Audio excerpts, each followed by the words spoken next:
Hi friends, என்னோடய subscriber ஒருத்தங்க ரொம்ப நாளாக கேட்டுட்டு இருந்தாங்க, அக்கா ஜடை பின்னி பூ வச்சு அழகாக ஒரு வீடியோ போடுங்கக்கான்னு ரொம்ப நாளாக கேட்டுட்டு இருந்தாங்க.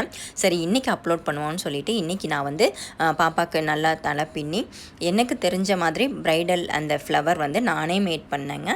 இது வந்து சிம்பிளாக நான் பன்னீர் ரோஸ் வச்சு தான் பண்ணினேன். எனக்கு தெரிஞ்ச மாதிரி, நான் கிளாஸ்லாம் எதுவும் போகலைங்க, எனக்கு தெரிஞ்ச மாதிரி ரொம்பவே சிம்பிளாக பன்னீர் ரோஸ் வச்சு நான் இந்த ப்ரைடல் ஃப்ளவரை நானே மேட் பண்ணி இந்த ஹேர் ஸ்டைல் நானே பண்ணியிருக்கேங்க. எப்படி இருக்குன்னு கமெண்ட்டில் சொல்லுங்கள். நிறைய பேர் என்ன கேட்டிருக்கீங்கன்னா, முடியை காமிச்சு வீடியோ போடுங்கக்கா அப்படின்னு நிறைய பேர் கேட்டிருக்கீங்க. முடியை காமிச்சு வீடியோ போடுறது மட்டும்தாங்க நல்ல வியூஸ் போகும். வேறு எந்த வீடியோஸ் போட்டாலுமே இதுக்கு ஒரு வீடியோவா அப்படின்லாம் கமெண்ட் வருது. என்னோட சேனலில் போய் பார்த்தீங்கன்னா தெரியும், நிறைய வீடியோஸ், நிறைய டிப்ஸ் கொடுத்துருப்பேன். நிறைய வீடியோஸ், அதாவது கண்டென்ட் உள்ள வீடியோ நிறைய போட்டிருப்பேன். ஆனால் அது எதுவுமே வியூஸ் போகலை.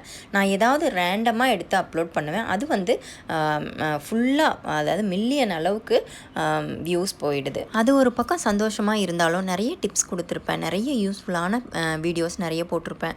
ஆனால் அதெல்லாம் போகவே இல்லையே அப்படிங்கிறதான் எனக்கு ரொம்ப வருத்தமாக இருக்குங்க. ஹேர் ஃபால் ஆகாமல் இருக்கணும் அப்படின்னு நினச்சிங்கன்னா, உங்கள் முடி எப்போ பார்த்தாலும் ஷைனிங்காக இருக்கணும் அப்படின்னு நினச்சிங்கன்னா, நீங்கள் நார்மலாக வாஷ் பண்ணுற மாதிரி வாஷ் பண்ணிடுங்க. ஷாம்புவோ சீகக்காவோ போட்டு வாஷ் பண்ணிடுவீங்க இல்லையா? அப்படி நீங்கள் ஹேர் வாஷ் பண்ணினதுக்கப்புறமா ஃபுல் பாடிக்கும் குளித்ததுக்கப்புறமா நீங்கள் வந்து ஒரு 2 லிட்டர் அளவுக்கு கேன் வாட்டர், அப்படி இல்லைன்னா ஆரோ வாட்டர் எடுத்துக்கோங்க.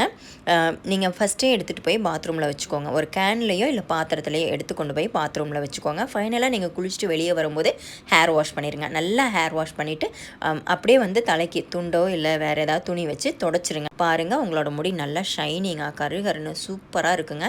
எப்போல்லாம் நீங்கள் ஹேர் வாஷ் பண்ணுறீங்களோ இதை நீங்கள் ஃபாலோ பண்ணி பாருங்கள். 1 or 2 மந்தில் உங்கள் முடி கொட்டுற பிரச்சனை நின்று அருமையாக முடி வளருங்க. ஏன்னா அந்த கேன் வாட்டர் வந்து நல்ல முடிக்கு நல்ல மாய்ஸ்சரை கொடுக்கும், நல்ல ஒரு ஷைனிங்கை கொடுக்கும். நம்ம ஹேர் வாஷ் பண்ணிவிட்டு வந்ததுக்கப்புறம் நீங்கள் உங்களோட முடியை நீங்கள் பாருங்கள். அதுக்கப்புறம் உங்களோட முடி அருமையாக இருக்குங்க. நீங்களே நம்ப மாட்டீங்க, நம்ம முடி தானே இது அப்படின்னு. அந்த அளவுக்கு சூப்பராக இருக்கும். ஹேர் கேர் பிளேலிஸ்ட் கொடுக்குறேன், செக் பண்ணி பாருங்கள்.